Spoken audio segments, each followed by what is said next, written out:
What is going on, everybody? Bob29 back in the lounge yet again. Make sure to kick back, relax, and grab some snacks because it is time for volume number 20 of the Round Table Podcast. And boy, oh boy, do we have a full table today. Not a lot of topics, but definitely a lot of people, so that will help make up for it. As always, I am your host, Bob29, leader of the new ministry. And with me today, as pretty much always, Mr. Riff Raff himself is what we'll call him today. It is Mr. B-Rock Gaming. What's going on, B-Rock? I do not accept that name. I am no longer the king of the Riff Raff. I am the people's champ. I am the average player. That's what it is. And you know what? Thanks for having me too, Bob. I represent faction, not a full-time job, so definitely appreciate it. The average player with Yeet J Uso over there, definitely. I still don't have him. Also, his partner in crime who hates to be associated and affiliated with him, but I always make sure to say it just so it gets under his skin. It is Mr. Chris B. How's it going, Chris? How's it going, everyone? Representing the sane half of not a full-time job. I do have one question for you too, Bob. How many people do you think actually grab some snacks when you tell them to? I always feel like it's nobody. But I am very swiftly learning that is wrong. I think a lot of people actually grab snacks nowadays from reading the comments or talking with people on streams. I don't know.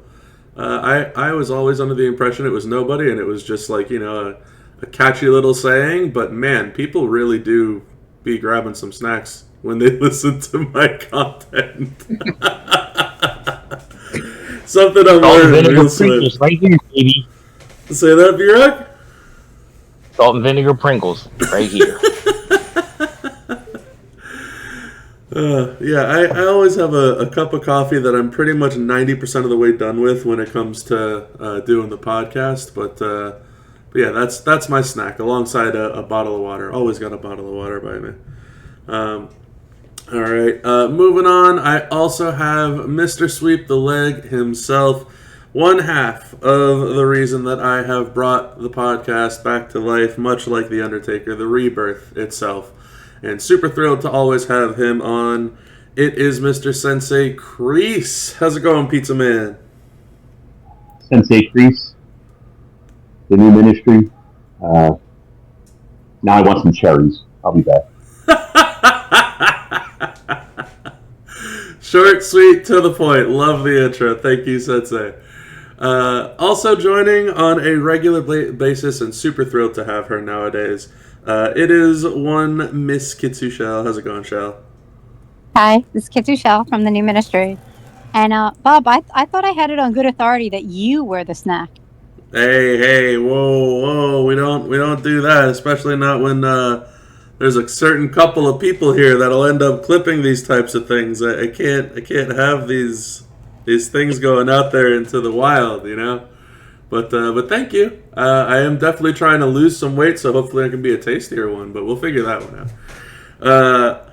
Also, joining for his first official podcast, we had him on very briefly in the middle of the last one, which I don't think has been posted to YouTube yet, so sorry about that. But joining us for his first official podcast, it is one Mr. Slim Numbers. How's it going, Slim? Welcome on in. Hey, everybody. Thanks for having me. I'm with Cream of the Crop, probably the best faction that nobody has ever heard of. I think a lot of people have heard of you, that's for sure. For those of you that don't know, Slim definitely makes a lot of content. Feel free to stop on by his channel. It'll be linked in the description of this video. And show some love. Go show some love for our boy Mr. Slim Numbers. Does some fantastic content on the game as well. And I think there's a pretty significant and huge push for him right now in terms of continuing to make more content for the lovely folks out there. Welcome aboard, Slim. Happy to have you. Appreciate that. Thank you. And of course, Mr. Last but not least himself, the man, the myth, the legend himself. Also, making some feud content out there. If you haven't seen it yet, make sure to check out his gender bottom line video. If you know who I'm talking about, you already know. You know, if you know, you know. It's the one and only Mr. Southside Envy. Envy, welcome on into the podcast. How are you doing? Doing great. Southside Envy from the new ministry. And the reason he tells y'all to sit back, relax, and grab some snacks is because in the early days of the podcast, people were grabbing other things with hearing the dulcet tones. And we don't want that anymore. So, on to Warrior of the Week. Warrior of the Week this week is AK-UB8QT for shouting out Ryback in the giveaway video. And also shout out to the Murray Mailman who officially joined the gender movement and took gender up to 6-star gold and feuded with him, and I couldn't be prouder. And also shout out to the Grand Slam Gurus Discord channel for giving me a spot of my own in the content creator section when I didn't even realize I was a content creator. I looked down and said, oh, I gotta do some content now. So I dropped 4 videos this weekend, Flash Feud. Let's get it, everybody. Envy dropping more videos this weekend than any other content creator combined. Also, I don't know how to react to the beginning of all of that. I really hope that's not a thing, because that would be really, really wild. All right, well, nevertheless. Wait, I have an important question for Envy before we get started. Oh boy, here we go. Who's going to be the next top lane gender? There's got to be someone in line that you're going to put up to gender level. Who's it going to be? We got middle lane Brutus out there. I don't know if you checked out the video, but we got a video for middle lane Brutus. We got top lane Brutus. This feud we had bottom lane gender. So we got all these people out here. We were doing work. Oh, actually, this feud just passed. We got top lane Liv. Oh, she was doing work. She's still doing work. We still feuding. We still live and in charge. So let's get it. Top lane, which Liv? Striker Liv. It's Jersey Wildcat Liv. Yes. People use her? Let's go. I'm Yes. going for it. Yes, with the leech gems. She was getting it. She out here riding around and getting it. Okay, all right. I was not expecting that one whatsoever. All right. We'll have to be talking about our feud lineups, I guess, later on in the pod. But yeah, let's hop right into to our first point. It is the King Kong Showdown. So right towards the end of last podcast, we had a lot of stuff talking about the Discord and talking about the new Superstar Guide overhaul and all that type of stuff. We were discussing a lot of the new changes for the Money in the Bank MLC. Muscles in the Bank MLC is what I should say. And we have our new characters of Bundy and Michelle McCool and new ways of earning them, which we can discuss now that we are a little later on in the month and kind of compare where we're at compared to where the game said we should be, things along those lines. But for starters, and where we will start out at, is going to be the King Kong Bundy Showdown event. There was a new plate added to the game, the new rainbow reinforced plate, as well as all the other reinforced plates. You got one of them for playing the tour for free. I only saw maybe a couple of players out there getting a rainbow one, and a bunch of other players were just getting, other plates at random. Also wanted to talk to everybody about the Premium Showdown side of things, because everybody is allowed to play the Premium Showdown now for a couple of energy out the gate. And the actual Showdown contest itself now maxes out at 400,000, which seems to be doable if you have a couple of coin promoters. Instead of the typical, it was like 2,016,000 that was like unachievable beforehand. So decent amount of stuff to talk about on the Showdown. Not really worried about the character so much, because that's something we talked about last podcast, and Bundy himself wasn't really involved with the Showdown. But talking about the Showdown event, the plate, the premium side of things, the 400k max, what's everybody's takes on what seems to be the new way of playing Showdown.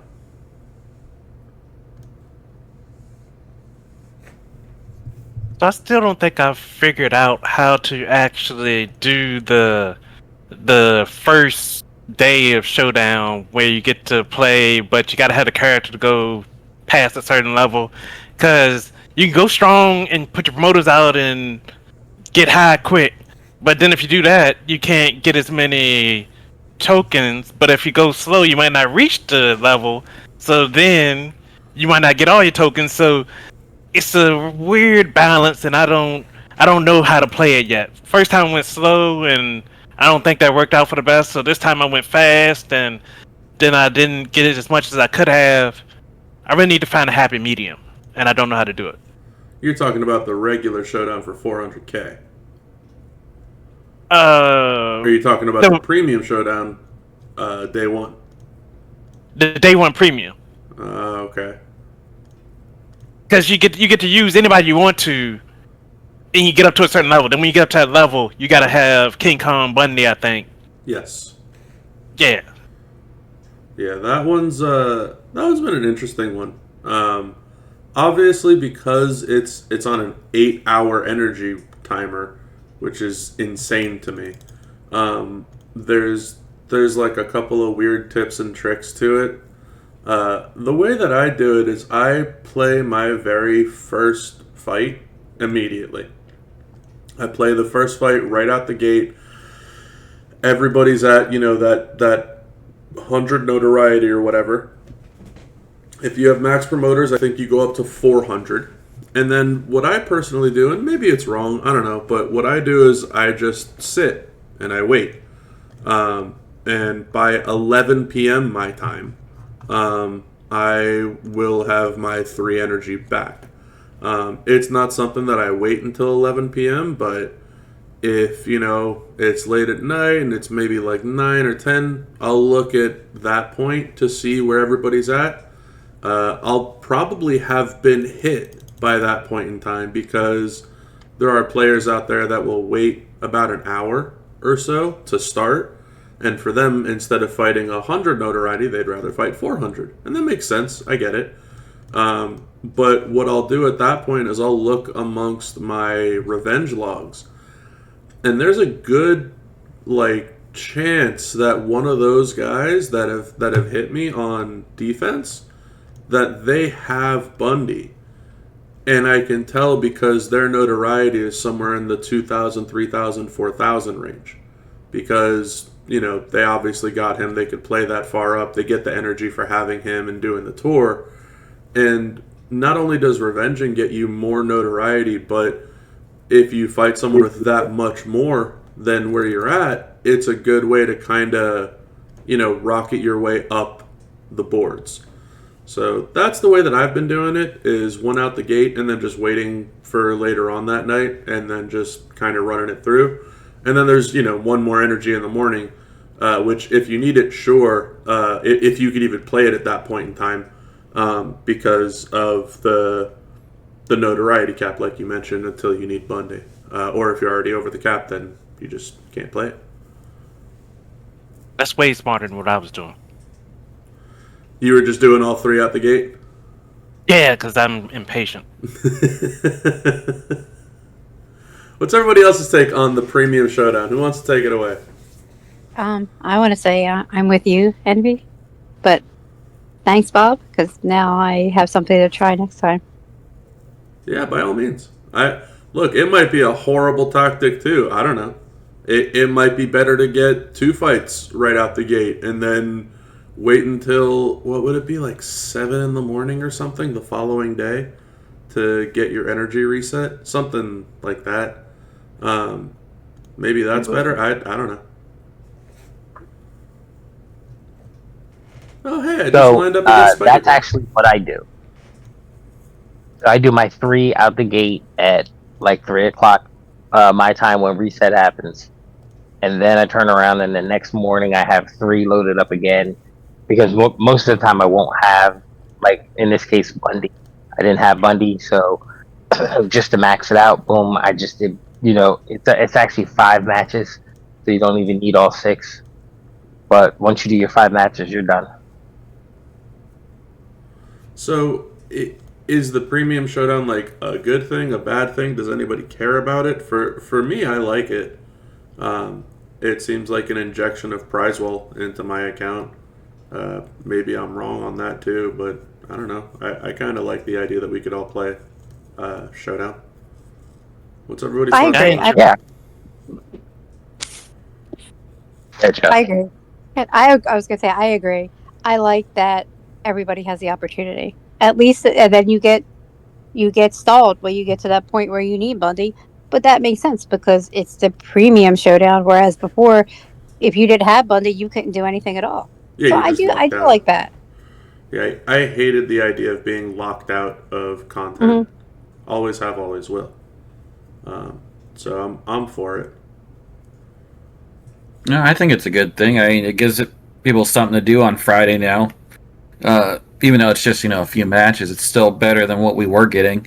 The one thing I do see people forgetting all the time, though, and I feel like I have to remind a couple faction members every time we have this on a Friday, to actually collect the milestones, since you actually have to go into the, like ranking list or whatever and actually physically claim them now. Oh, the A milestones. lot of people forget. The notoriety milestones. Yeah, a lot of people forget about those. Mm-hmm. Yeah, hell, I forget about them sometimes. I remember the first week of the MLC, I forgot to claim my Michelle McCool shards, and I logged in on what was it, Wednesday or Thursday, whatever it was, the day after the showdown was done, and it's like, you have 230 Michelle McCool shards. Like, where did this come from? Oh, that's right, the notoriety milestones.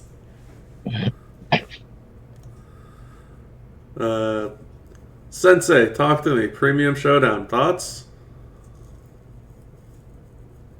I like it. I also was trying to sit, like, I do it like the NB way on my 3 and then try to get hit. But, like, I couldn't get hit to drop down to be able to run. I was the equivalent of in a mini skirt bending over and nobody would attack me. It was so frustrating. I don't think anybody wants to imagine what that might look like, Sensei, but thank you for that image. I mean, That speak just for will. yourself, Bob. Slimbo, talk to me. What's your thoughts, your takes on our premium showdown, and if you liked it, if you didn't like it? I'm pretty ambivalent to the premium showdown in as its own little thing, but I do appreciate it as it's a way that Scopely can continue to drive FOMO while still include the rest of the community. Right? It's like, okay, cool. Here's your foot in the door. You get to play your 3 to 5, or however it goes. There's a little bit of strategy to it. You get some extra stuff. All of that's fine. And then it gatekeeps you. And, you need the A tier shard or A tier card or whatever. Of course. And that's an acceptable way to drive FOMO to me. That's fine. Everybody has their opportunity to play around this little tiny micro event. And then, if you want to figure out if you want to ball out and go hard and continue on the little micro event, you can. If you don't, that's cool too. So I appreciate that. Anything Scopely can do, because I understand they have to drive FOMO. They have to. That's what the game is designed around. It is what it is. But if they could drive FOMO in a way that doesn't, irritate people, I'm for it. That's fine. That is much better than locking the micro contest out completely to everybody unless you have it. That does not feel good. Right. Does anyone feel like they actually miss out on anything for not having the A tier on that showdown for the premium side of things? Or I'm sure some people do. Not in the slightest. Doesn't bother me at all. Yeah, for me, I don't. Maybe it's a me thing too. I don't feel like I'm missing out so much on not having Bundy, because it's the premium showdown. But I guess the flip side is like I'm already at a point where I didn't feel like I was going to be able to play the Premium Showdown anyway. So the fact that I can, it feels like it's a bonus that I get to play it. So I don't feel like I'm missing out. Maybe I'm weird for that. I don't know. Does anybody else in here feel like you're missing out because you don't have Bundy?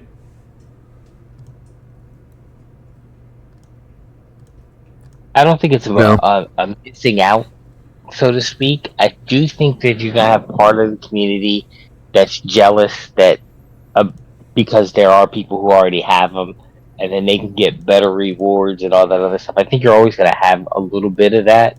Mm-hmm. But I do think, and I'm gonna little segue here. I do think the changes that Scopely made to Showdown overall, I think have benefited the community in a whole. This past Showdown, almost every time I logged in, there was somebody who had a higher notoriety than me of the three choices. And I think that makes Showdown a lot easier and faster and quicker. And yeah, I had to spend, I spent maybe 100,000 coin to max it, but it wasn't like it used to be, where you were hunting and pecking and hoping, and nah, you just kind of went through, breezed through, maxed it, called it a day. Yeah, it didn't seem like it was too bad. Let's talk about those changes then. So the max milestone is set at 400,000, right? It used to be the 2,016,000 mark. And I remember that used to always be a pain in the ass to hit, regardless on what promoters you had, what characters you had, what CSS you had, what people you used for Showdown. All that stuff just felt unobtainable. This Showdown needed to break 200 blue gems, 200 multi-gems, and you had to deal damage with a lot of different characters. So it was Hogan, New Gen, Legend, $1 Million Corporation. And then there was bonuses for the same. I think it was like 135 million damage or something like that. And then you needed to do 150 million damage with Viscera, Muda, and Bam Bam Bigelow of the $1 Million Corporation. And then there's bonus points, right, for farming out with Bundy and all this other stuff, which, fine, whatever. But in terms of hitting the 400K, does hitting 400,000 seem more within reach now compared to the old 2,016,000 mark? Or does it seem like it's still just a waste of time and it's something that you're not going to do?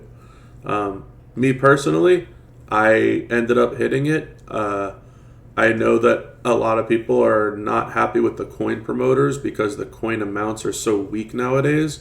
But in the weekend Showdown, the points per Showdown coin have been so drastically increased that even getting an extra 10 coins can mean a world of difference in your progress towards that event.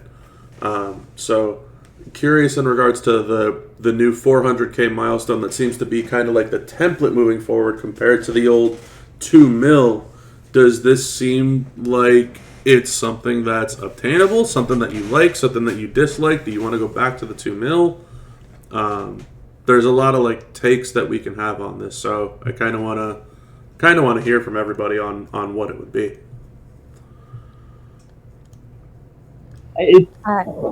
I find it easier now to hit the max because you don't need, because I'm not missing 3 or 4 of the K-Wall CSS. That gets aggravating seeing it every time. Now that I know I can at least have a shot at it, it's nice. What I'm still upset about is, and this goes back probably a year and a half, 2 years, whenever they introduced the coin promoter.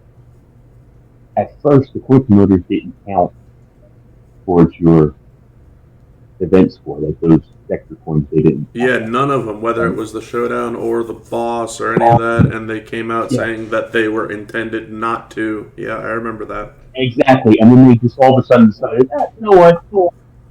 Now they count, and it's not like you get a ton of these gold tokens to bring up. So I'm bringing up other people, and now I'm way behind in the coin promoters now, and I'm still really aggravated about that.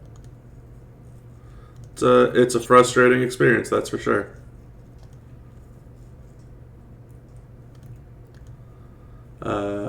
Anybody else on our 400K? I'd love to get some outlook on this. I liked it. I am someone who hates Showdown. You've heard me say this multiple times, but I'm not a strategic person. So then Showdown is a lot of strategy and a lot of you got to use this and optimize your time. And those are things that I don't excel at. So I don't like it. But by being able to listen and learn, once I heard you had mentioned about, hey, if I swap over to coin promoters, I should be able to max. And I was like, oh, that's a great idea. Let me emulate that. Let me copy that. And once I did that, I was able to max by you switching over to my coin promoters. So that's awesome. Go for it, Slim. I heard you were starting up there. Yeah. So I did not max, which is not uncommon for me on Showdown weekends, because I am terrible at resource management.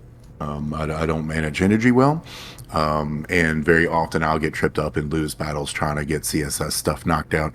I did have all the CSS but Muda. I managed to get the gold chest without buying any energy, and that felt fine. I know I didn't max. I didn't swap over to coin promoters. I stuck with notoriety promoters because I was kind of sort of seeing if I could figure out a way to get myself up the leaderboard enough to make those points matter more than the coin promoters. I did not. So it was a failed experiment in many ways. But it feels fine as long as, in my opinion, with all these contests, as long as you can get the gold chest, that feels just fine as a player, without having to buy more energy, which does not feel good as a player, at least for me. And as long as you can get the gold chest relatively easily, that should be enough. Do you feel like this is better or worse than the old 2 mil milestone? I don't know. I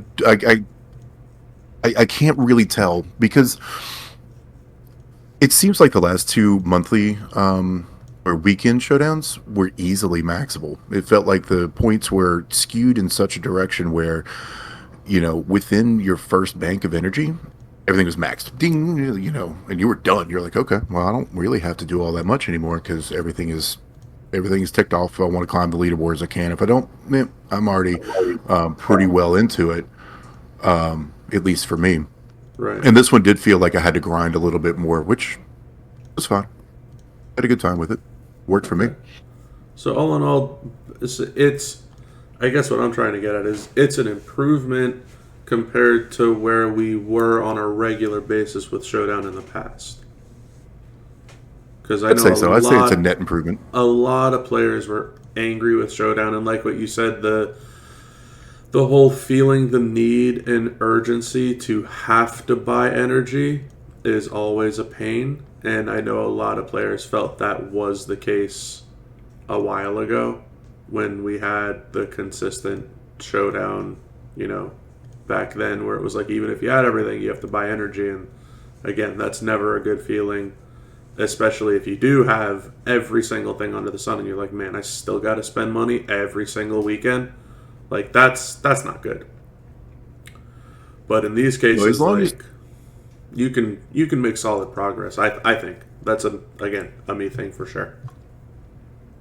I think any weekend contest where you don't actually have to drop any coin, like actual real world money, and still get to at least the gold chest, and if you have some CSS, maybe a bonus milestone or two, that's a win. That's always going to be a win in my book. But if you have to start feeling like you actually have to invest in a game just to get to gold, or maybe the first milestone after gold, that's not a good look. Yeah. Anybody else on our 400K milestone? I do like it Oh. better, but I did not max it because I didn't know the game plan. But now I know, and knowing is half the battle.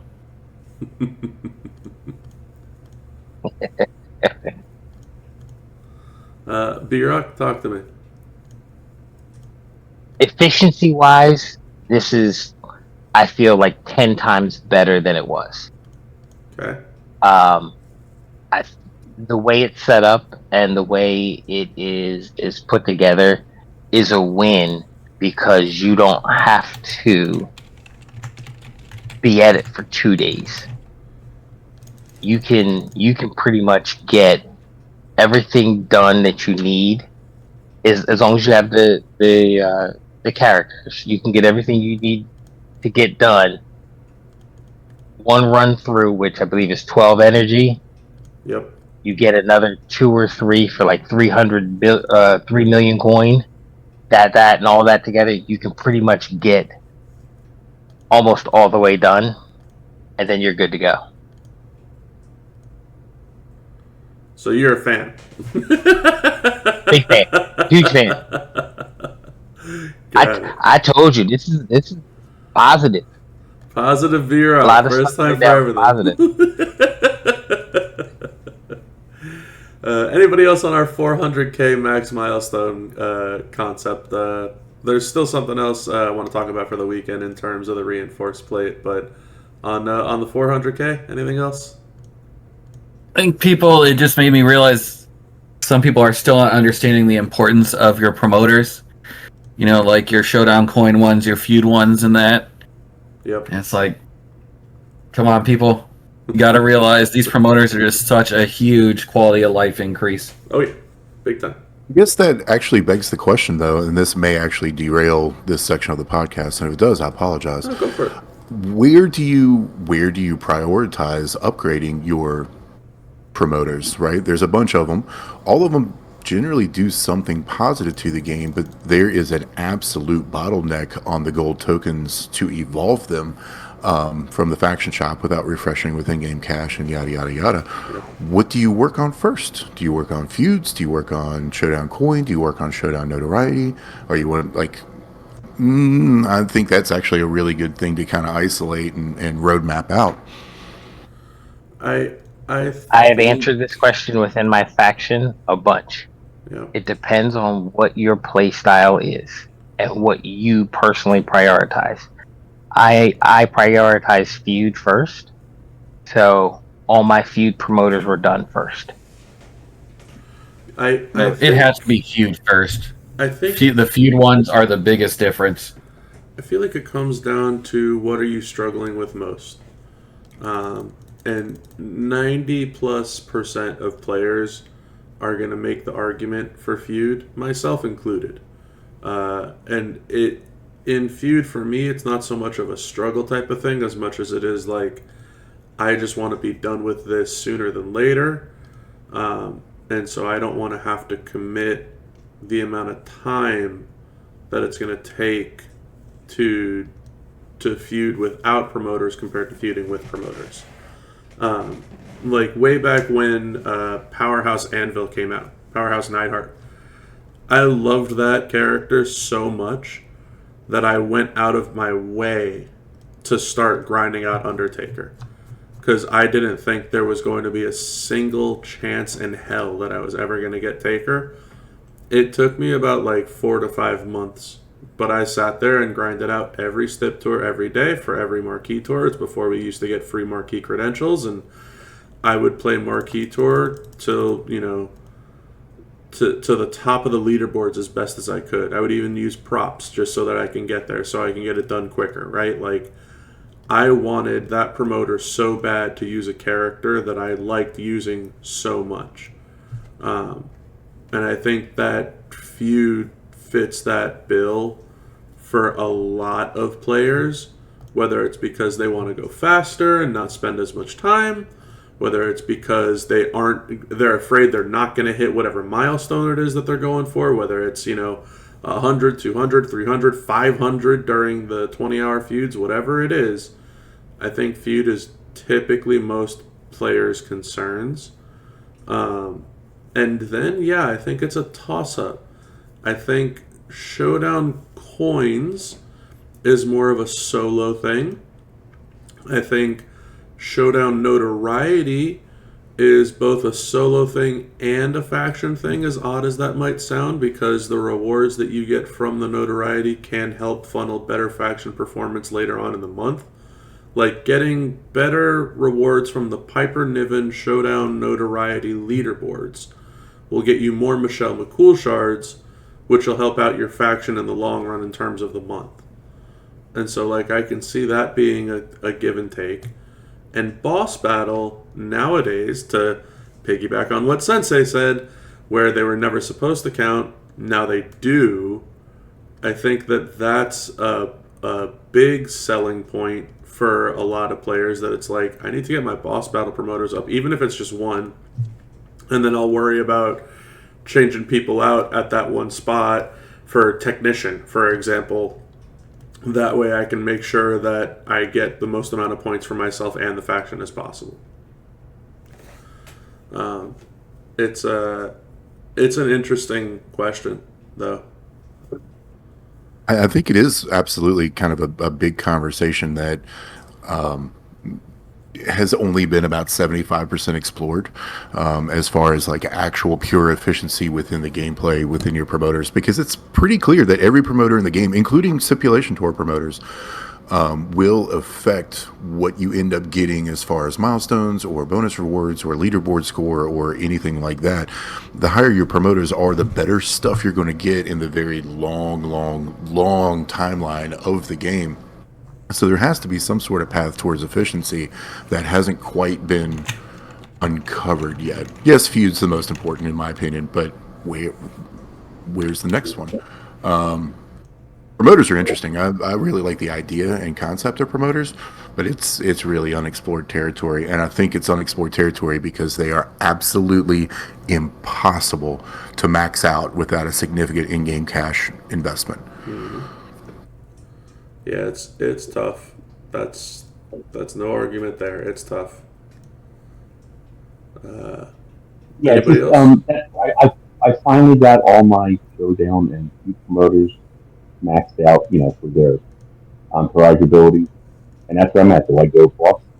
Do I go point promoters? That's where I'm at now. I think I'm gonna wind up going boss and get 2 of them up to whatever 30%, whatever the max is. And then from there, I don't know. But just 1 gold coin a day really hurts. It hurts. Yeah, 1 gold coin a day is an absolute, like I said, bottleneck. Does it make more sense to actually bring them all up kind of at the same time? Or, max out Feud and then from there just be like, let's try to get everybody at their 3rd level of bonus for literally everything, so you can use them all and you're not deficient in boss but you're super heavy in Showdown, or you're not deficient in Stip Tour but you got boss all completely maxed out. Do you just kind of bring them all up at the same slow casual level? Not casual, it's the wrong word, but very same level, so that you're catching better bonuses every time you upgrade one of them, but you're not letting anything fall behind. And I think there may be a strategy involving that, perhaps. I don't know. I think the issue is if you spread your resources broad, then you're going to have an issue reaching the top or a lot of things quicker, so to speak.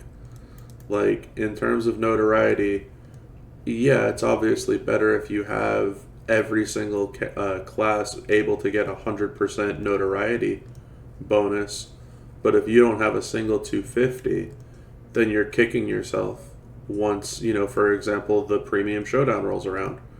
You're like, man, everybody's talking about hitting that 1200 so easily, or the whatever it is, 1100 so easily, and I'm still struggling to hit 800 over here. I think that's where there's an issue with it. Feud, you could probably get away with not having all 50% promoters. Maybe you can get away with the 30%ers or the 20%ers, and that's okay. Boss battle, for sure you need at least 1 guy maxed out. You don't need to worry about taking all of them.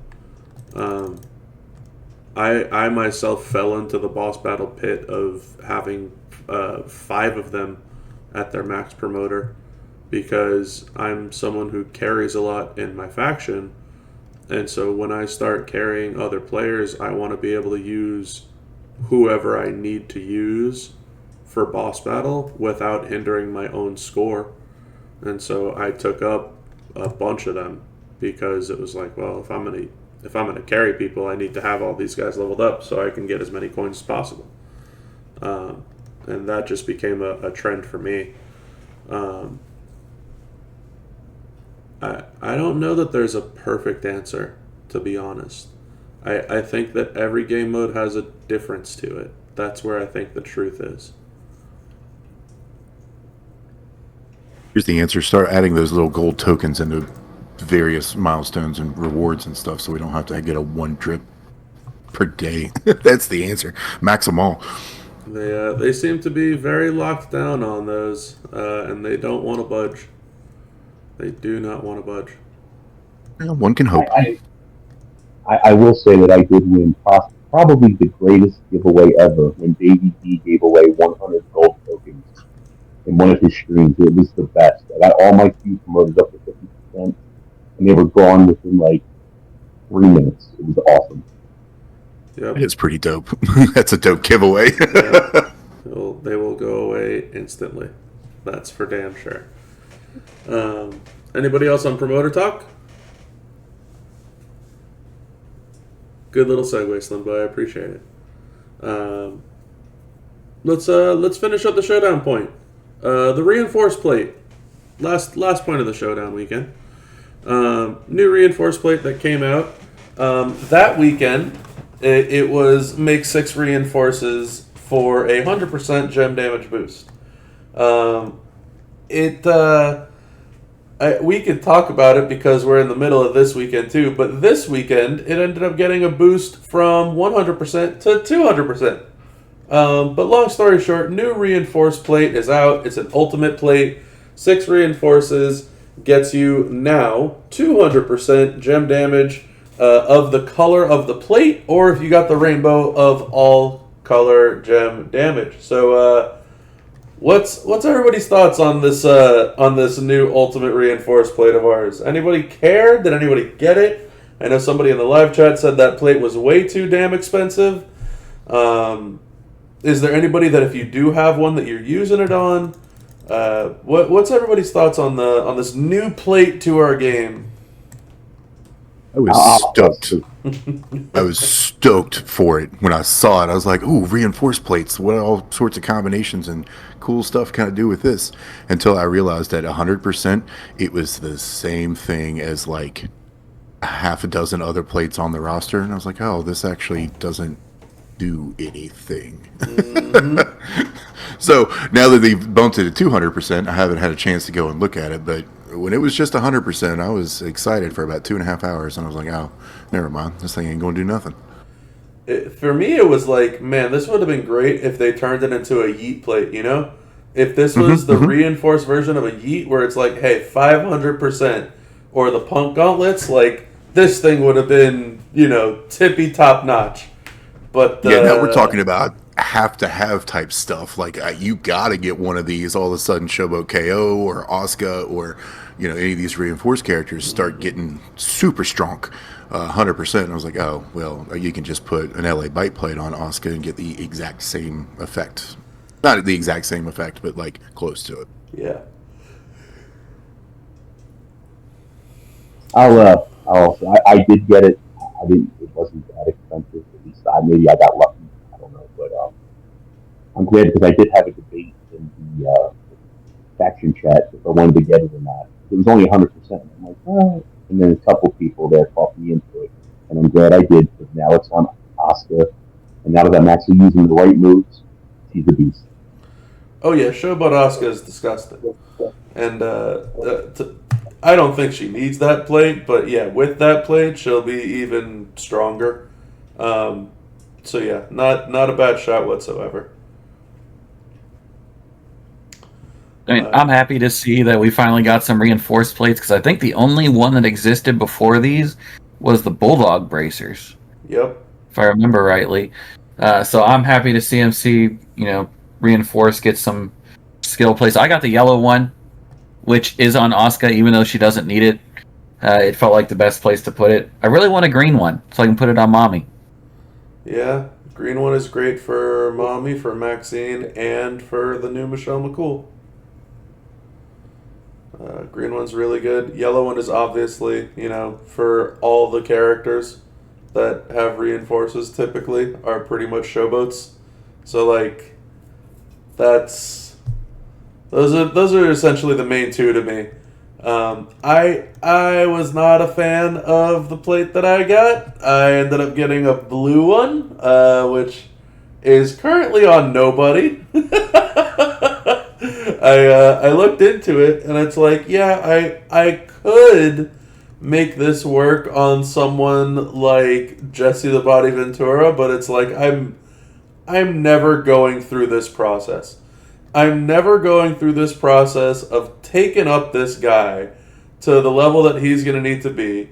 And on top of that, I'm going to need to put like a smoke plate on him, make a 5-match, and then another 5-match on reinforces, and a 3-match, just so that I can set this up with reinforces on the board and the bonus. Like, it is not worth it. I think I did like 70 million damage. Like, that's great that he can do that much damage. It's horrible, the process that you need to go through to get there. It is not fun. At all. So yeah, the freebie one, hell, if I could sell it for some skill plate bits, I might be inclined to do so. Yeah, a plate like that, there's probably going to be someone that comes out in the future it'll be good on. Yeah. Yeah, and if you can sell them for skill plate currency, let me know, because I got a couple chaotic blasts that I'm looking to get rid of. The good old chaotic blasts. Those are great. Envy, talk to me. New plate. Thoughts? So I got, I think, a purple, and I'm probably not going to use it, but I'm happy to have it. I like new things. I like to have stuff in the inventory just to say I got it, so I can scroll through and not find the plate that I do want. So more plates in inventory that aren't used. Give me all of them. Give me all of them. Shell, plate thoughts if you're around. Yeah, no, I ended up with, I guess slightly better than you. I got a purple. I got excited because purple's my favorite color. And then I'm looking at what everybody's talking about, who these are going to be good on, and I'm like, yeah, okay, maybe not so much. I think there's a way that we can somehow make Showboat Solo Sokoa work, but it's like at that point again, you're just stretching thin for what, right? Mm-hmm. Like, I'm sure you got better showboats. It's not to say that nobody out there only has a purple and Showboat Solo and it's their best showboat, right? I'm sure that exists for maybe a couple of players out there. But, like, in a case for you, right? Like, there's no way in hell that we're going to need to make this plate work on, someone. And it's like, okay, well, we'll make it work on Solo. Like, it just feels odd. Just odd.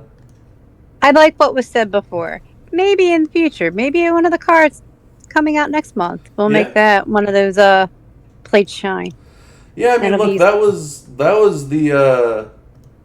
supposed to be the selling point on Drew, because he makes reinforces and then makes the board into black gems. But like, you're going from what, like 10 mil to 12 mil, or maybe 14 mil. Like, that's not a selling point when his other moveset does hundreds and hundreds and hundreds of millions of damage. Like, nobody cares about getting this reinforced plate for the Drew McIntyre buff. That's not a thing. But, that being said, Drew does use reinforced gems and black gems. So there is somebody for it, for that one, at least for the black one, but you're talking about a tall task right now of trying to find ways to make this stuff work. Like, the big Botchman skill plates that they came out with, that's apparently supposed to be for Raquel. Raquel's still horrible. There's no way around it. She's just not good. So it's just odd to me how they come out with like these plates and prioritize them and all that stuff. But nevertheless, B-Rock, I don't think I heard from you on the reinforced plate. Any thoughts on our rainbow reinforcer or the buff for that matter? If you're even here. I am here. So, this is one that I gotta say, Okay. For example, I got blue. Yep. Welcome to the club. So I have a plate that I probably, unless there's a character that comes out, will never use. You can put it on solo. No. No. So it's one of the things where we're trying to evolve the game, and I get it. Let's just not get too carried away, because I'm pretty sure the next plate is going to come up, and then when we get to the next plate, then I'll have to voice some concerns. Okay. That's pretty much it, huh? Yeah, All it's, right. it's just another plate at the moment. Just another plate. All right, I can dig it. Anything else on our Showdown weekend? The new plate, the milestone, the premium, any of that stuff before we move on? Alrighty. We got a brand new thing in the game, and it is called the Speed Tour. Anybody heard of this? Anybody care about this? Want to hear everybody's thoughts on this? I'm sure. I like it. Talk to me, Vera. I like it. I like it a lot. Free resources for 20 minutes. All right. What else? And they're hitting us with the emerald tokens. I'm not sure you saw in your stream the other day when you were asking about ideas for giveaways. Some of us are hurting for emerald tokens. Yeah, I've been hearing that trend a lot recently.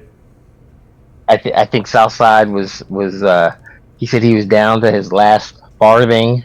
That's coinage for you American people from the Brits across the pond. Yeah, so we were getting some emerald tokens, which is much needed. The speed tier is actually gonna. It was brought up that it was very similar to Dean's Daily, which then became Taker's Daily or something like that. Deadman. I think Daily. when that came out, that was a lot of resources, and this is replenishing that, especially after Talent Up. It's getting harder and harder to max Talent Up for some people, unlike you, who has 8 billion, 9 billion tokens. Well, thank you for calling me out, but for me, 150 billion coins. It's still difficult for me to max Talent Up. It's just a different type of difficult. I just don't know where to dump the resources. Yeah, so. Never heard a more apt description of struggling with success in my entire life. Oh my god, which B tier do I have to bring up to 6-star gold to max his talent? And oh my god. Yeah, The only thing that Bob is not learning his manicure while he's doing his Talent Up. He's the only guy I know who's got like 1.5 billion TP still unopened. That's not even remotely close to true. Come on now. I'm sorry. Excuse me. I was inaccurate. I said 1.5 billion. More like 1.2 billion. I overshot by 300 million. I'm sorry. How did us talking about the speed tour talk into shaming me for resources? Nobody's shaming. Nobody's shaming. This is strictly us regular folks. Oh, okay. understanding the difference between regular folks and penthouse elite. Penthouse elite. I love it. Okay, go on. There's regular penthouse folks, which Yeah. is most of TNM. Then and there when you get to like the penthouse, then there's always that special elevator that has a guard and a key that you get to the next one. That's where Tubob lives. I don't agree with any of this, but continue. Go on. I'd love to hear where this is going. You have to agree with it. We have seen it. There's evidence. So for those who are listening, okay, we have some people in here, and we have some pretty good players in here. Okay, I'm not even including myself. I am not a good player. I'm just a regular guy. I'm the man of the people. I am the people's champ. So for the people, I just want you all to understand this. So if you've ever got an opportunity, and if you're listening to this podcast, hopefully you will tune in to Bob's stream, because there's a gentleman in here. His name's Chris B. He's got around a 14 million roster. He's probably got a ton of resources. His resources, plus my resources, plus Kitsu Shell's resources, plus Southside Envy's resources. Now, Slim says he's got some resource management issues, and I get it. But all of us, plus Sensei Kreese, plus Big Show, all of our resources are less. All of ours combined are less than what Tubob has unopened. I feel like we're getting way off the rail of the speed tour, but go on. We're not getting off the rail. We're just bringing it in because you're the guy who doesn't need this speed tour. This is true. You don't need it. You don't need it. Some of us who are struggling, saying, "Oh my God, I only have 30 of the red emerald tokens." Tubob's like, let me look over here.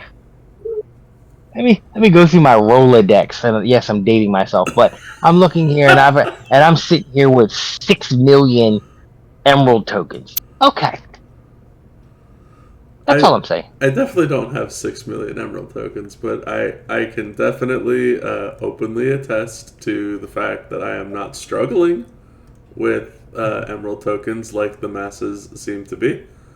And everybody, you can hear it in his voice. You just heard it. He said it himself. He's like, "Yeah, I'm not like you people." He's Kendrick Lamar now. He's like, y'all are not like us. That's what Tubob is saying. Tubob is saying that we're not like him. So let me get my thoughts on the speed tour out there, since B-Rock is doing it for me. I don't really need the speed tour, like B-Rock is saying, right? It's there. It's cool.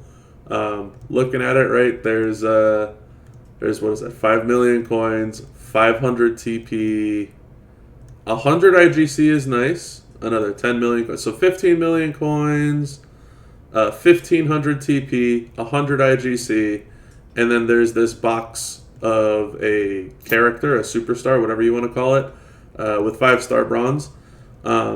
Yes, I will take the 15 mil coin, I'll take the 1500 TP, I will very happily take the 100 IGC, and the box is going to be shards for me.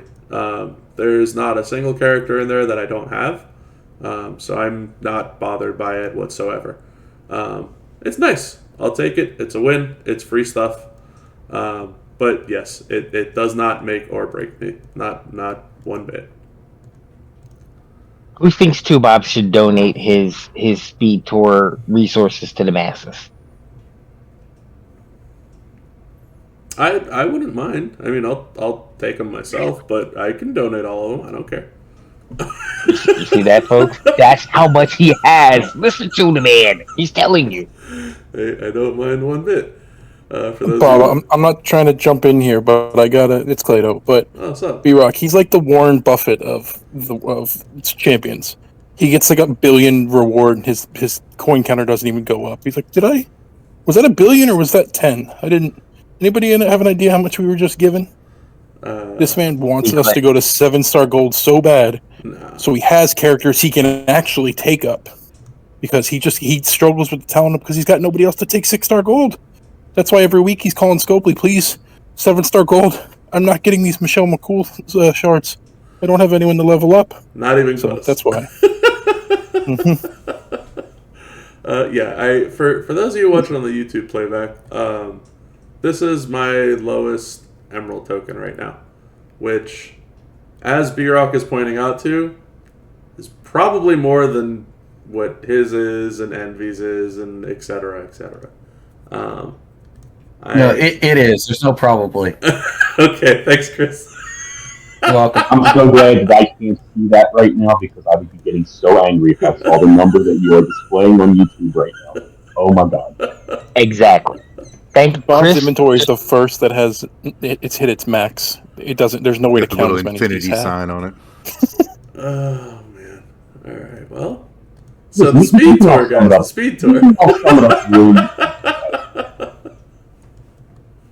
Bob is the guy who sits in first class and asks them to pull the curtain so he doesn't have to deal with the coach people. That's Bob. Okay. There you go. That's a perfect example. For everybody in the live chat that wants to read it, there you go. That's my lowest emerald token. So everyone can have at it and go crazy.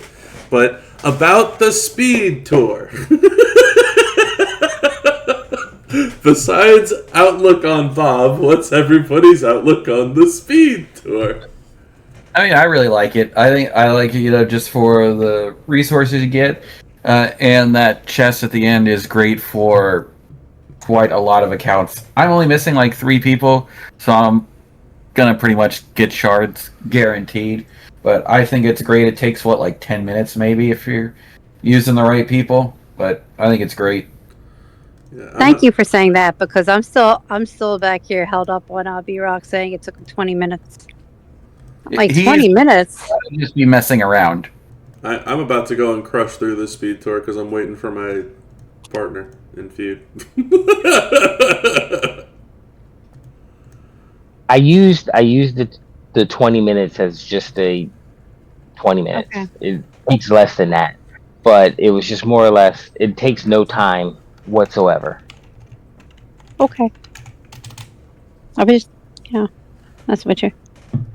I will say that I did find something strange that you can auto run the first 2, the easy and hard, and then the auto switches up in hell. I don't get it, but Yeah, so that's been like a weird little trend for this game for a while. Auto changes based on the rarity of the opponent that you go up against. This is very odd, and I don't understand why. yeah, it actually ran like it was supposed to the first 2 sets. And I was like, all right, cool. And then all of a sudden I'm like, why is this still going? And then realized that it didn't play in the same order. Mm-hmm. Speed tour thoughts. Anybody else? Sensei, about your own thoughts on the speed tour, not about me. Okay, yeah, I like it. I mean, and I have, even though I'm only missing maybe 4 or 5 out of the box at the end, I realize that not everything is for me. This is more for the up and coming player, and if that helps them stick around and make the player base and community larger, it's not a bad thing. Never a bad thing. For sure. Shell, your thoughts on the speed tour?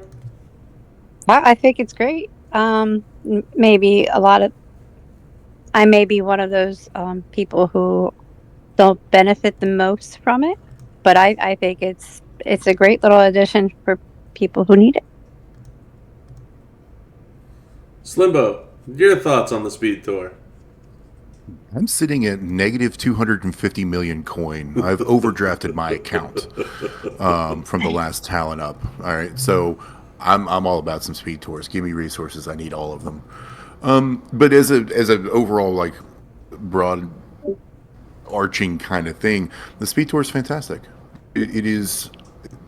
I don't see a single negative. There's no CSS. There's no steel cage. There's no barrier to entry whatsoever. It's drop in, run 9 tour matches, get some stuff. Is it 9 tour matches or 6? 6, my bad. Get your 6 tour matches done, well overcompensated for your time and get out of there. That box is fantastic. I don't care I don't even have the list in front of me of who's in it, and I'm going to tell you it's a fantastic box because you win a match that's very winnable. You get a 5-star bronze card that is, I think, A tier or above. I don't remember seeing any B tiers in it. Fantastic. I haven't pulled anybody new from the Speed Tour. That's cool. I don't care.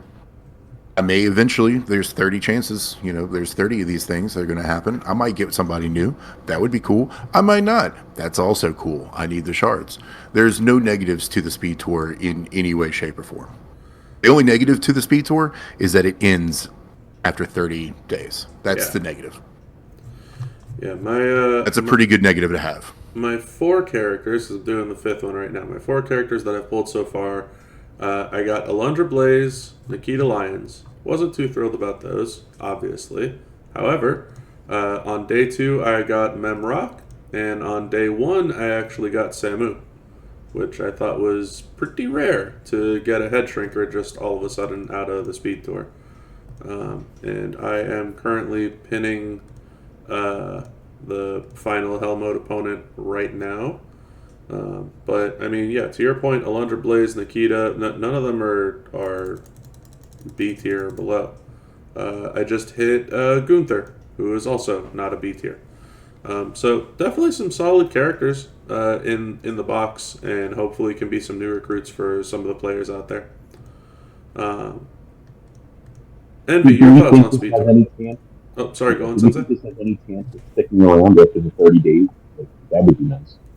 There's a chance that it comes back after 30 days, and this is just like the starter. Maybe they come back with a new set of rewards. Maybe that's why it's on a 30-day timer.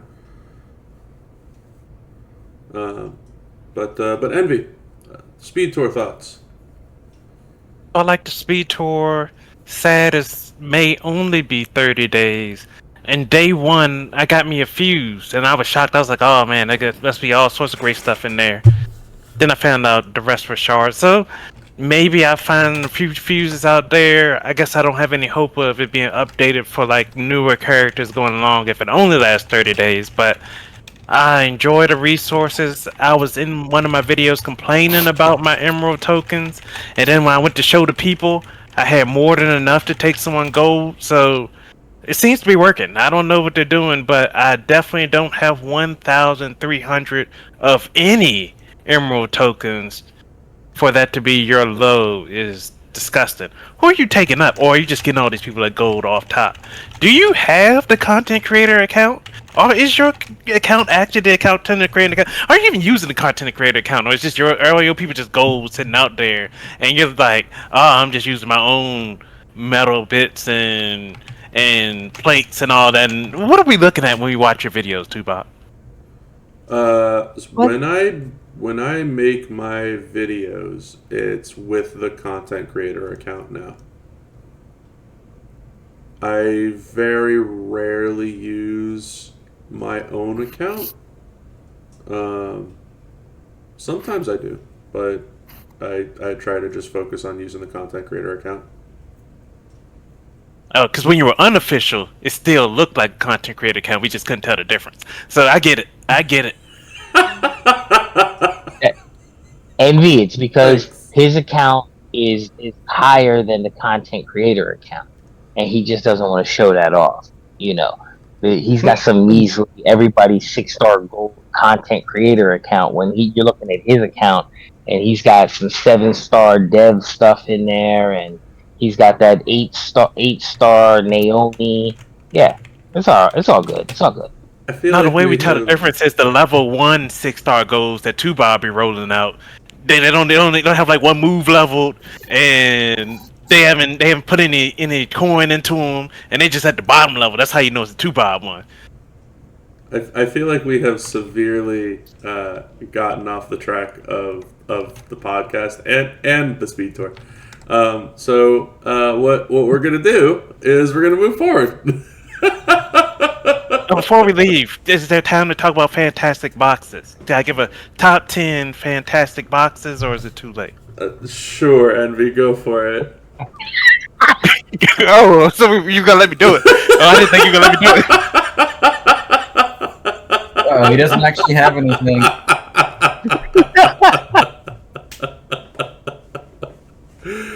I had something. I just didn't want to. Okay, I'll let you take over again. Yeah, you weren't expecting me to hand the hot mic back to you there. All right, so no more on the speed tour. We're closing up that one. We're done with that. Mississippi, 2005. That was one. We're done with that one. Moving on, we have for the first time in a long time is a dev diary. So the devs actually came out with a post that addresses a lot of stuff. Tells us what's on the roadmap, all those wonderful things, as they like to call it. Talking about things that they improve, such as Discord. Talking about the things that they're looking forward to in terms of upgrading the game and such. The Superstar Guide, the new Discord, talking about the speed tours, and going over a very, very, very large post, such as things that they're talking about, like Top of the Card, aka debuting in the King and Queen of the Ring. So there's going to be new bracketed leaderboards. They're going to try and provide some long-term value to characters that you leveled up, that you feel like you no longer use. They're talking about the speed tour, that, you know, they want you guys to be able to play something quick and feel rewarded. They're discussing making better UI and a faster loading screen, things like that.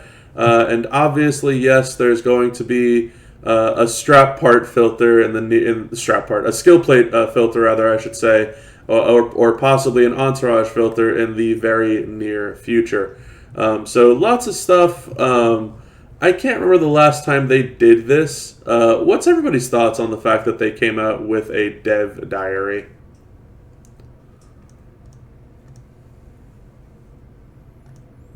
I just like the fact that they're telling us there's a lot of stuff coming in the future, which makes me confident that they're not going to end this game anytime soon. And I'm okay with that. Anybody else on our dev thoughts? I'm glad that they came out with a dev blog. It is always good to see what's coming up. I'm a little dismayed that they've mentioned multiple times in the dev blog that they're trying to get rid of spreadsheets, so I don't know what's going to happen to my career. I think I'm being sunsetted before I even started, so that's a little upsetting. I felt like it was a personal thing.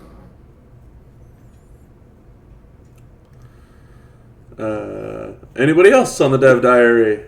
Anyone looking forward to Top of the Card, King of the Ring? So, best part of the dev diary is I got to hear Immobile Gems from the OG. Oh my god. Because he is my guy. You know what? OG Gerson. I appreciate his journey. I love the fact that he's like the godfather of this game. All of that is great. Mm-hmm. The content, okay.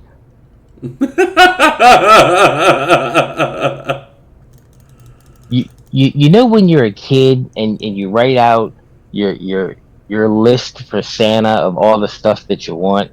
Mm-hmm. You know you're not gonna get it. You know it's not all gonna come to fruition. If they're listening, look, you can only do what you can do. Your pocketbook only has so much money in it to do what you need to do.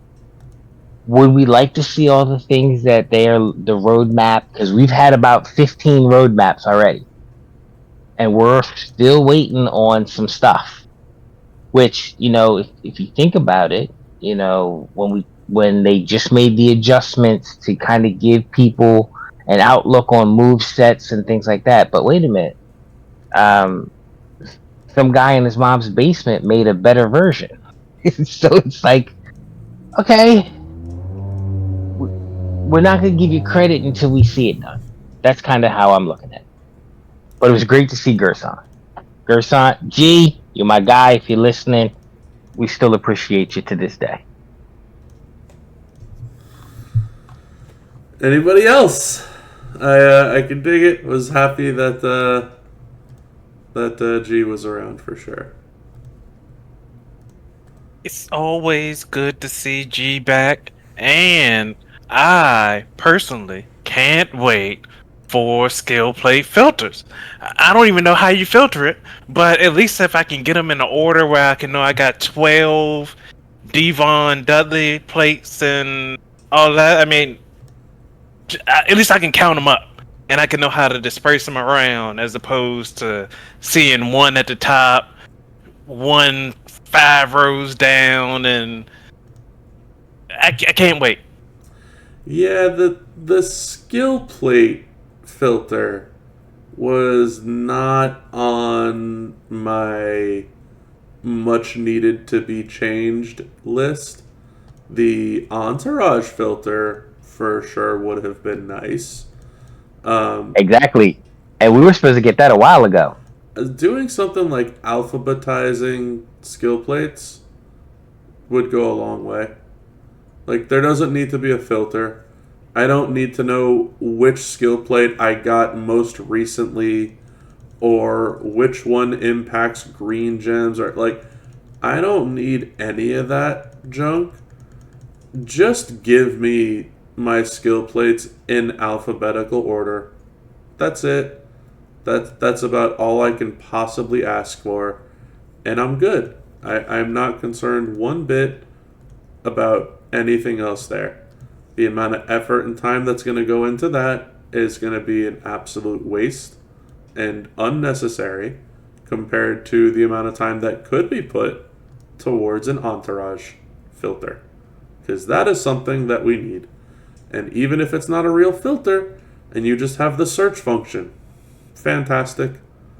I want to search for this. I want to search for that. You know who gives 4 green MP? Guess what? It's George the Animal Steel. I want to be able to type in Steel, because there are now like 80 MP trainers in this game of 600 plus characters, and I am not bothered with searching through every single one of them. I just don't want to do it. I just don't. So that'd be great. That's kind of my take on this whole thing. The King and Queen of the Ring thing, sure, that's fine. That doesn't bother me one bit. And yeah, maybe there's some cool new leaderboard stuff that they come out with, and there's, new stuff, and that's fine. I would love to see if they had better UI, especially because that's been something I've been complaining about for, it is 3 years now, because I started complaining about it officially back in 2022. So it'd be great if they could actually make the UI better. It'd be awesome if the loading screens could go just a little bit quicker. I'd love that. But as it stands right now, like, sure, cool, looking forward to the changes. But man, I would really like, to B-Rock's point, I would really like if they actually just went through with the stuff that we want or need, instead of the stuff that they're like, yeah, we think you need this. Like, I don't need the stuff you think I need. I need the stuff that we all say that we need. That'd be great. So, Bob, I have a question. Sure. What's it like having to search through 600 champs? It sucks. Do you not have 600? No, I don't have 600. I mean, there's like 660 or 670 characters in the game. How many are you at? You gotta be at least 500 plus. So there's 670 champs in the game. So what is it like? Because I know you have if there's 670, you probably got like 662. So I'm just trying to understand, because I'm a regular player here. I'm just a man of the people. And how many superstars does regular player B-Rock have? I don't know. Just go ahead and click that 500? roster and tell me the number that it says by superstars owned. I'm in the middle of a feud. I'm just Ah, trying to figure Does out how. anyone B-Rock's trying to convince himself he's a man of the people because he keeps saying it every time he talks. Yeah, it's great. I like the moniker. It was given to me. I'm taking it. Chris, how many people do that? Oh, yeah, so when I look you up on the portal here, B-Rock, it says 596 roster size. And that's definitely not updated. Definitely not updated because it shows all your characters are at 6-star silver, not 6-star gold, so I'm sure that you've got to be around 600. Somewhere around there. So you should know what it's like to scroll through around 600 superstars. I didn't think I was that close. Yeah, right, never mind. Exactly. I didn't think I was that close. Never mind. Yeah, that's what I thought there. I was 618, B-Rock. Chris, thoughts on thoughts on Dev Diary, Chris? I mean, it's always nice to hear what they got going on, what they're planning. So I'm always a fan of the Dev Diaries, just so we know what's going on. Get a little insight to the future, fair enough. And Shell, thoughts on Dev Diary?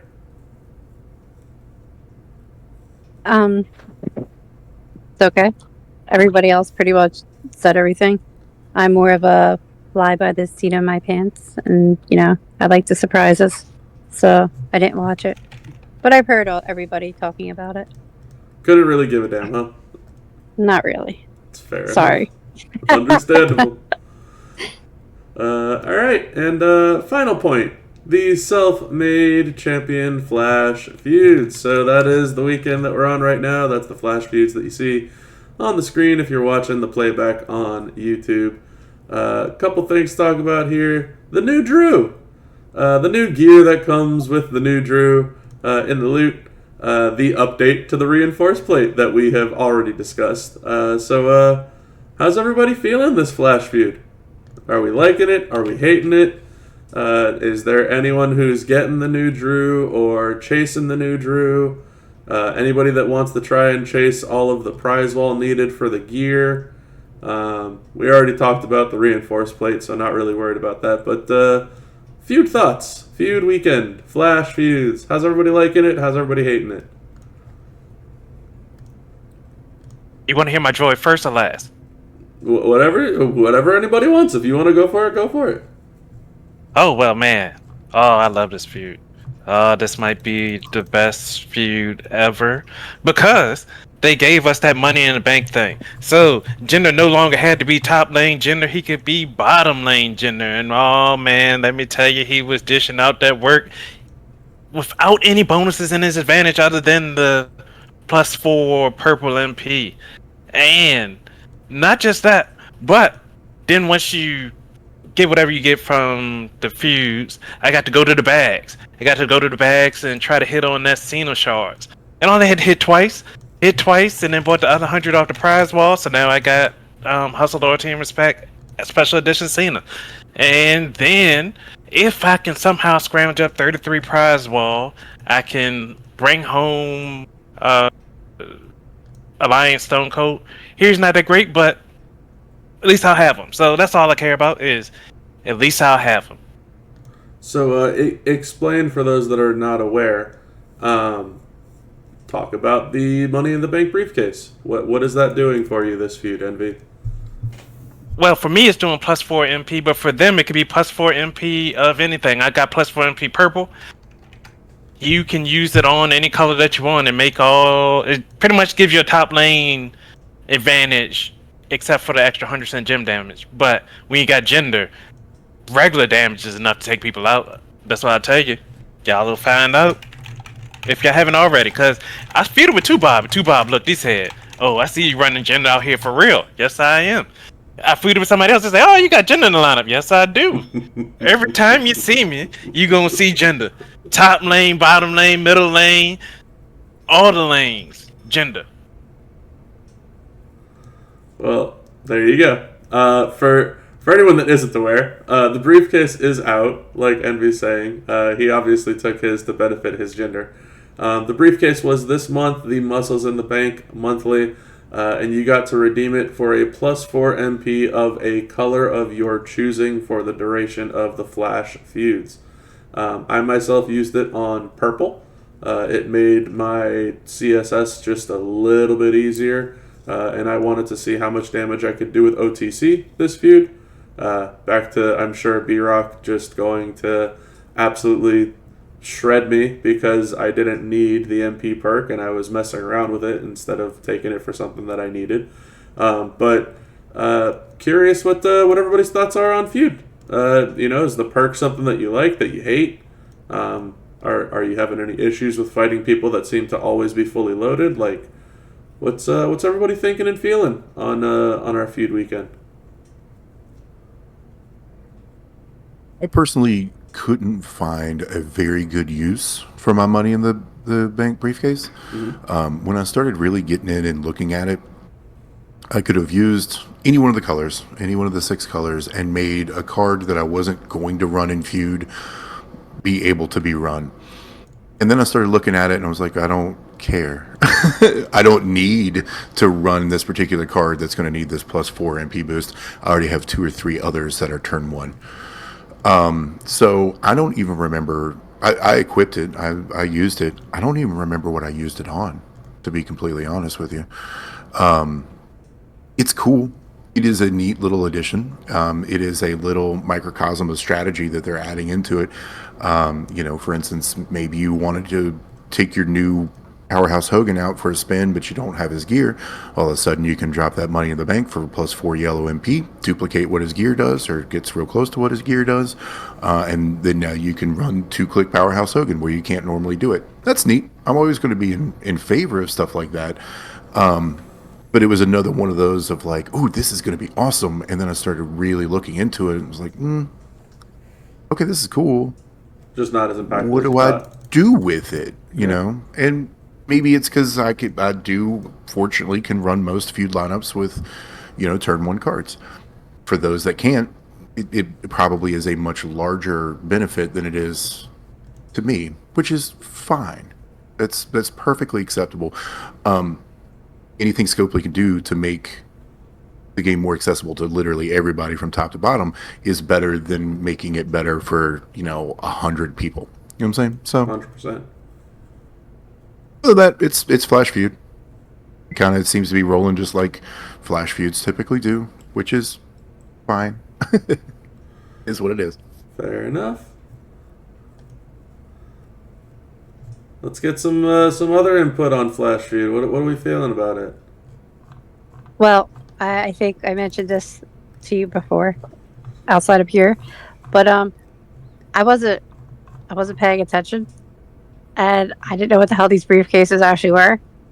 So I just when I equipped it, which was like 2 weeks ago, I don't know, whenever we got them, I just did whichever one like popped up first, and then as I went down, I was like, oh, there's 4 empty slots, and I was like, hold up, oh man, was I supposed to wait?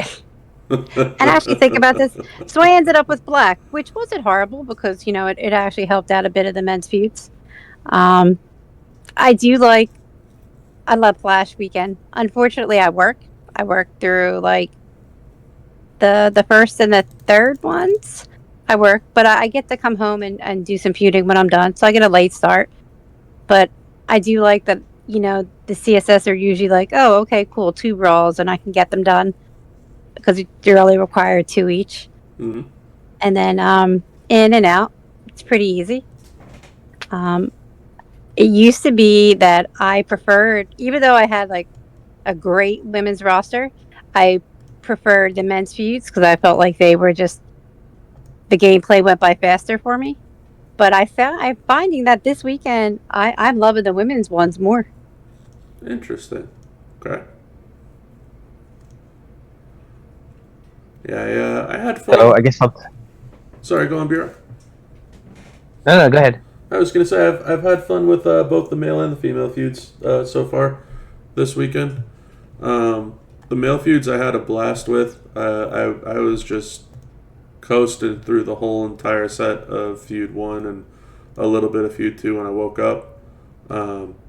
Feud 3, I had like negative time to play the game because I was out with some friends. And to kind of piggyback on Shell's point, the whole 2 CSS thing was great for me.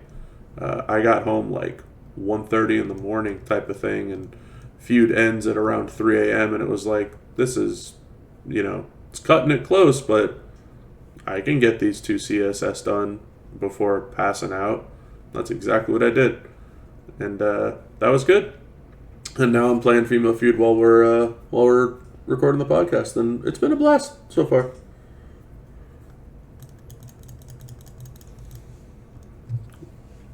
Go for it, B-Rock.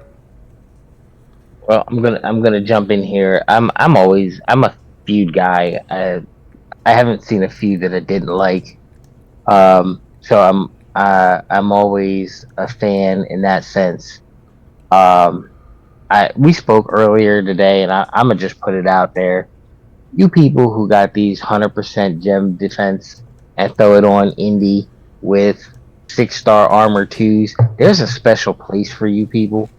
And you know what? You brought the demon out of me because now I just went ahead and did the same thing. So now anybody who runs into me in Feud from now on and you see indie, it's an automatic loss. You're just going to lose. You might as well shut the game down and quit at that point in time. It's that frustrating.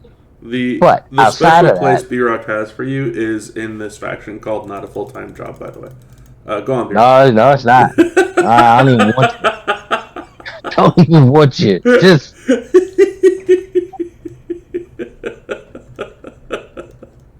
It took to Bob. It took a minute because I was cussing over here. Anyway, I will say this: I like the briefcase aspect of it. I actually made the mistake of so I chose purple, and which helped my men's roster for Feud and everything else. So I did purple. So I was like, all right, cool. I didn't think of the women's aspect. If I did, I would have not picked purple for the men. I would have picked blue for the women. And I think that would have been good. I work like Shell, so who would have helped out with the blue third for your women? Huh? Who would have gotten helped out from blue for the women? Just curious. Oh, Lyra, Indy. So I've been running Lyra and Indy both throughout my feuds because I have the double feud promoter. Gotcha. So there's who else has blue? There's somebody else who has blue. I would have did blue. Okay. Charlotte. Oh, there's Charlotte. A couple. Okay, gotcha. Yeah, Tech Charlotte. There's a couple. So I would have did blue instead. But I normally don't get a chance. I get literally 2 feuds, maybe 3 for the third one, just because of work. And I'll say that this has been running really smooth because I'm almost at 250 mil. So this has been a pretty good one. Nice. I can't. Other than the hiccup with initially, I just would lose. It's been pretty good. Chris, talk to me. Feud, Flash Feuds, how's it going? You hit your 300? You get your CSS done? What's the deal? Oh, I hit 200 and I honestly just quit because I had too much going on this weekend. I just had another time to get to 300, so I was like, I'm just going to get to 200 and be happy with it. Fair enough. But it's been it's Flash Feud. It's been pretty much the same as every other one for me. I can dig it. Sensei, feud thoughts. Yeah, I like the briefcase. I like you chose wrong. I chose red. I thought that would help. And now in this last feud, I'm all for my bottom line. Cards are all green moves, so that's awesome. But yeah, I like the idea of the briefcase. I'll just choose better next time if they everything with that. And also to piggyback off another thing B-Rock said, I ran into a guy. I swear to God, I wanted to jump into my phone. He had armor 2s on every single one of his guys. Plus, he had down multis with affiliation straps on the down multi guys. I've never been so frustrated in all my life. Yeah, I got to apologize. Now that you're back in TNM, you might see a little more of that a little more frequently. So, apologies from me to you. Who puts affiliation on both of them down trainers? Who does that? Yeah. I mean, look, way back when I used to chase feud and help my partners chase feud, I would do that so that I would stop people from being able to get as many points as them frequently. But yeah, just in general, no. That's not an in general thing. But if I ever catch the bug again or want to help someone chase feud, yeah, you better believe I'm gonna head out there with one of the most annoying lineups known to mankind for sure. Just because it helps my own teammate. That's a me thing though. I will say this. All 100% gem defense straps. That's what I want. So I will say this: the persons, because it's been 3 different factions, and I know their names because I've written down their names. They've made me a better feuder because I had to then equip a different. I basically equipped Piper now. And because Piper's move damage, I'm able to kind of breeze through turn 1 against Indy. But it literally took me 3 or 4 losses to figure it out. I mean, that's tough, man. It's really tough if we're struggling out here. We need to get y'all some medals, and we need to get y'all some comfortability using these characters. That's for sure. Oh, all my people are turn 1, too, Bob. All my feuders are normally turn 1, and then when you hit and you see 45 pop up, I'm like 45. It's and then it's like, oh, dang, I didn't look. Yeah, it's tough.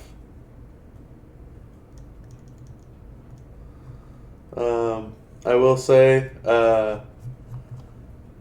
I'm having fun this feud. I enjoyed this feud.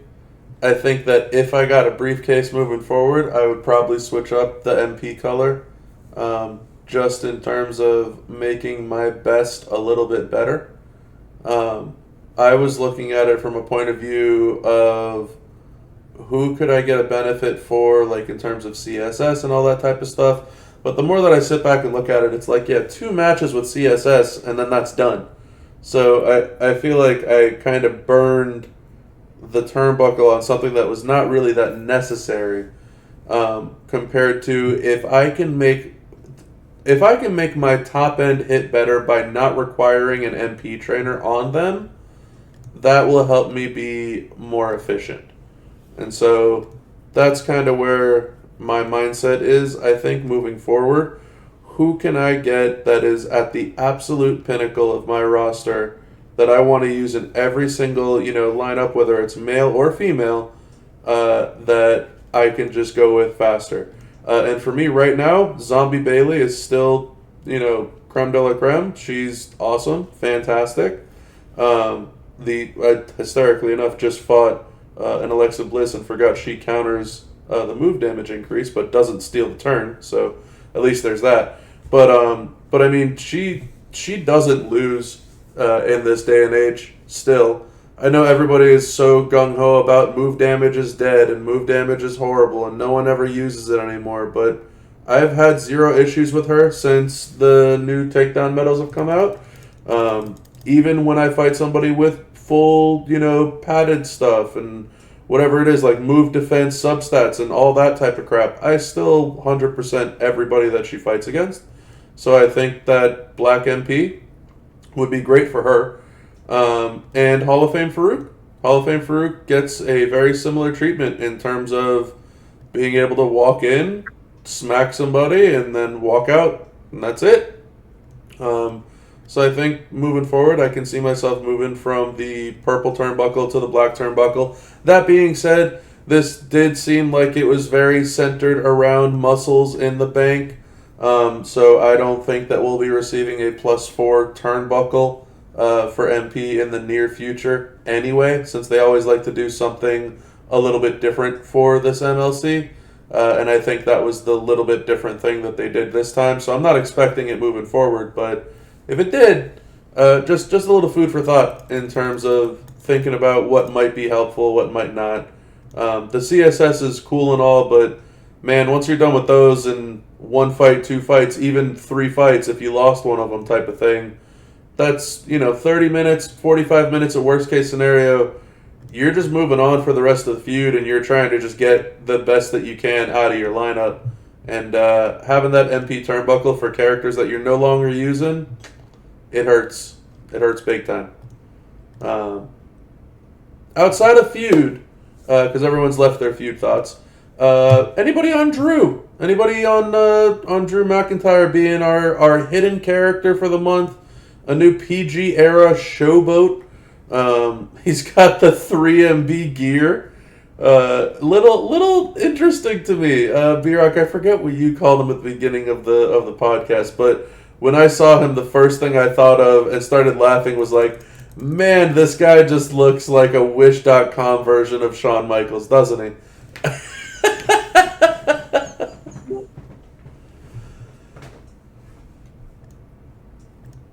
I just want him to get his gear. You just want the 3MB gear? That's it? Yep, I just want to get the gear. I think the gear looks fun. Looks hysterical to me. Anybody on Drew? Who is this Drew that you speak of? Oh, there you go, B-Rock. Welcome on in. Hello. Who is this Drew that you speak of? The new character this weekend. You mean Paul London? There you go. It's Paul London. Let's just call it what it is. It's knockoff. It's Wish.com Shawn Michaels. No, but but yeah, what's everybody's thoughts on Drew? If anyone's even had time to look at him or care, is anyone trying to chase him? And anything about Drew that excites you about this weekend, or is it just like, well, it's another S+ superstar, 5,000 shards, I'm not bothered? So I'm gonna just chime in and say that little lackluster on the character, only because it's like, did we need another Drew? I know we got Bundy, and I know we got Michelle McCool. So I guess because we got our 2 new ones, they had to do somebody refurbished. So I'm just gonna look at it that way. He's not somebody that I'm overly grinding for. Okay. Just because of the name. Oh, Slimbo, you're out of here. I'm not that. All right. I'm not that interested in it. Slimbo, before you head out, any thoughts on Drew? PG Arrow showboat. That's awesome. That's it. That's it. I've had an extremely busy weekend. I haven't watched anything about him. I haven't looked at the card. Gotcha. I don't know the gear that you guys speak of. I know that there's a Drew McIntyre in the game. He's new. He's PG Era, which is awesome because PG Era is almost as bad as Reality Era, but not quite. Yeah, so if you're going to fill holes in rosters that way, adding actually decent characters and characters that are usable in unusable eras, that's always a good thing in my book. But I don't even know. I know he's a showboat, so I know he's got 3 yellow moves. I don't even know what the other 2 color moves are he has. I am woefully inadequate to answer this question. It's actually funny. I know you have to bounce, so I don't want to hold you too much. He has yellow, black, and green moves. And for anyone that doesn't know, the 3MB link is when you match red gems, you get +1 red MP. So I don't know what they're gonna do with that, but yeah. So yeah, thank you Knock that one out for of the being park. on here, Slim. I appreciate it. Don't want to hold you up. Oh. Thank you. My very pleasure. much. Had a great time. Thanks for having me, and maybe we'll do it again. Absolutely. Yeah, hit me up. We're here every other week. Awesome. All right. Thanks, guys. I'll talk to y'all next time. Yeah, have a good one. Drew, final thoughts on Drew? Anybody? So I am adequate enough to answer this question because I watched the video, and to have another member of 3MB out here rocking, I would love to get Drew. I don't think it's gonna happen this week. I'm not actually gonna pursue him or do any pulls for him unless it gets me to the 33 prize wall to get somebody else. But I would love to have me be my best Drew on the roster, I believe, because I don't think 100%. I've taken anyone else gold. And to team him up with Gender in a tag match would just go be full circle for me. So I'm all in on it, and if I have to use the what do you call it, the club store to make it happen, then he will be on the roster. Well, All roads lead to Gender. They all do. I'm thrilled that you're loving the new Drew for your Gender. Indeed. All right. Any other thoughts on Drew? That's our final point of the podcast. So if you want to get in while the getting's good, now's the time, if ever. Well, before we go to Bob, can we talk about the new skill plate? The reinforced one?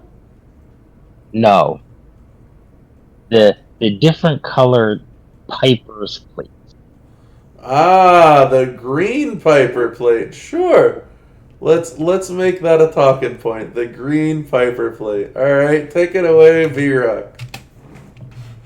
Can we say why? Can we just say why?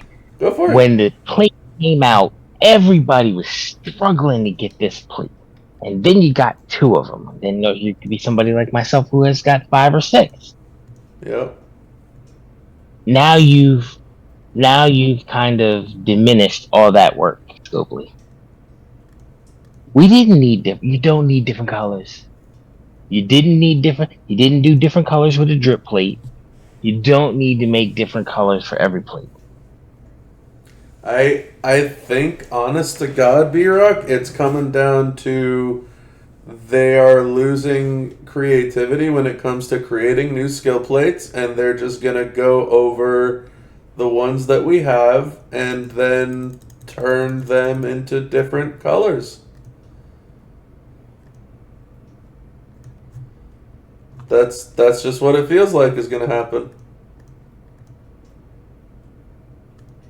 There's enough moves and sequences in here for regular people to come up with a plate. Oh, trust me, I'm not arguing you one iota. I'm just saying, I think that's what's going to happen. Based on what they've done recently, right? We have the reinforcement rainbow of plates. We have the botch rainbow of plates. We've got the Piper changing from, the yellow only to now yellow and green. It just seems like it's catching fire for some reason. I don't really like it, personally. You and I both got a blue reinforced plate, you know what I mean? That helps nobody. That helps nobody. If there's a what's it called? The NWO plate? That old NWO plate where when you match 6 red gems, you get 75% red move damage. If you do that for me in green gems, I don't care. I have no reason under the sun to want one of those.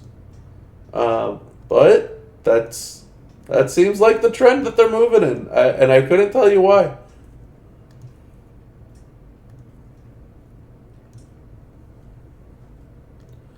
Anybody with thoughts on the Green Piper?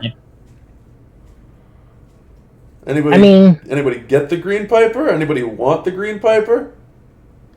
Well, I want the Green Piper. It's not gonna. I mean, they have to bring the price down. Price is way too high. They need to cut it. Yeah, I would have liked a Green Piper, but again, I wasn't chasing after that.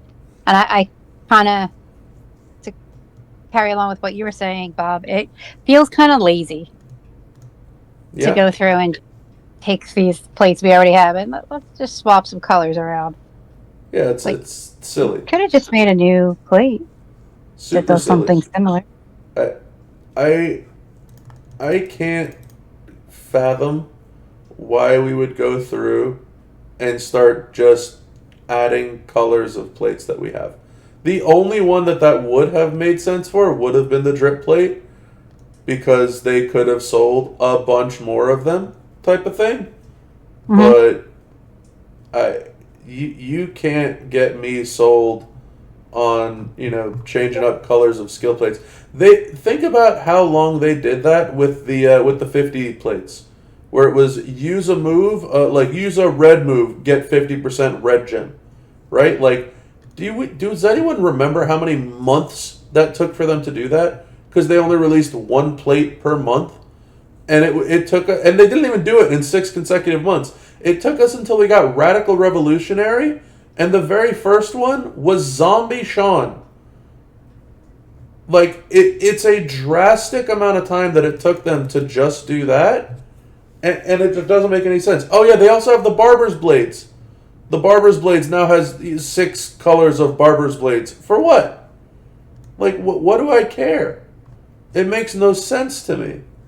The Rumble plate was okay for every single color because you're generating every single gem. Sure. But, like, I don't know, man. The trend of every color plate now has been for a little bit, and it just doesn't make any sense to me. It just doesn't.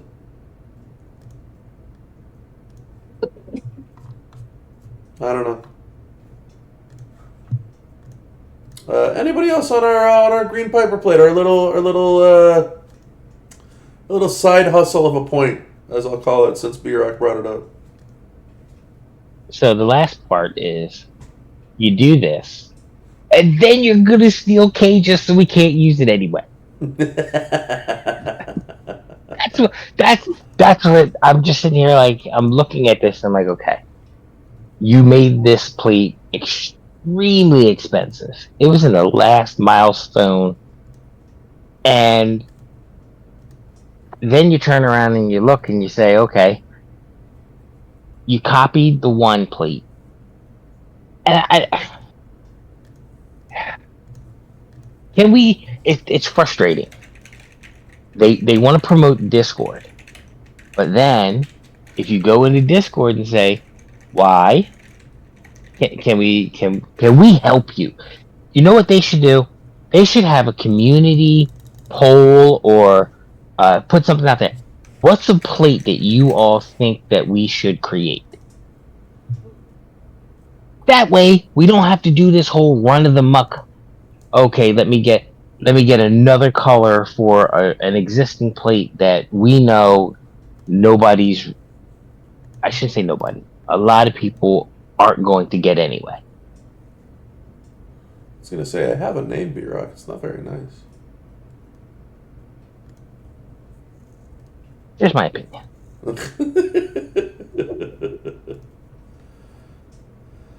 Anyone else on our Green Piper before we call it a podcast?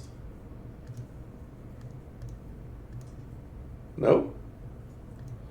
Alrighty. Well, let's call it a podcast there. We somehow made it work. Definitely went longer than I thought. Didn't go near as long as some of the other podcasts did. But shout out for a few little side talks there. We had a Green Piper talk for a little bit. We talked about promoters for a little bit.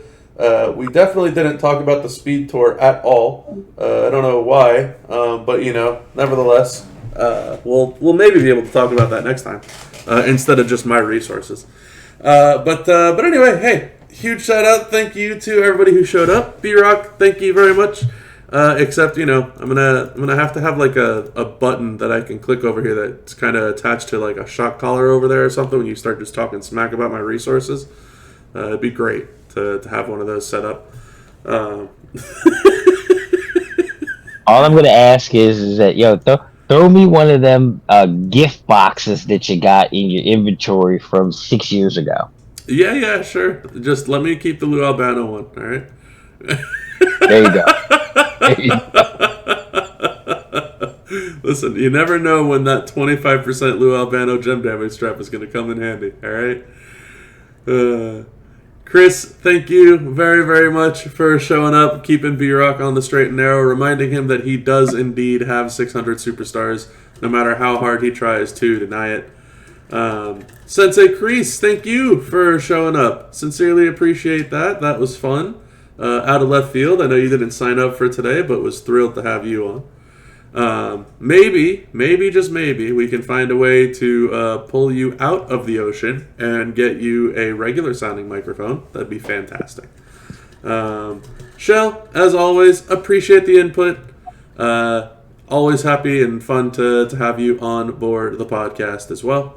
Envy, massive shout out. As always, thank you for having fun and bringing the levity and screwing around like always. And I gotta appreciate the fact that you didn't take the hot mic when I gave it to you when you wanted to talk about your top 10 boxes. But nevertheless, appreciate you being here as always. And I know he's not here right now anymore because he had to walk away. But Slim Numbers, thank you for being here and for showing up.